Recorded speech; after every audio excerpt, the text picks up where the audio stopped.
Collins. Mr. Chairman, I appreciate it. I appreciate being recognized and being here on the committee and being a part of this, because one of the things that was discussed, and it was one of my colleagues from across the dais over there, was this issue of process. I do a committee of process, but this is also an issue in a Congress of process. How much more process does this need? How many more times do we need to practice on the field when the reports keep coming back of jobs, secondary jobs, money invested? I mean, it is sort of interesting that I believe that there was no interest in this pipeline. There would definitely not be an interest in the permits. So I think the idea that it was just going to get built or not is really definitely not a concern, because we're still here. The people keep coming back for this.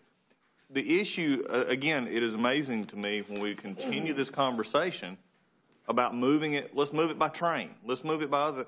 The least safest way we're arguing for. I had a professor at Georgia Tech who our only argument was, when we were talking about this one, well, there's other ways in the environment we're scared of what's going to. I said, you're arguing actually to move it by a non-environmental friendly way when you can look more toward a pipeline. And that's the part that I really struggle with here as we continue on. But I just wanted to take this moment just to say, the one thing that shows process here is regulatory burden in this country.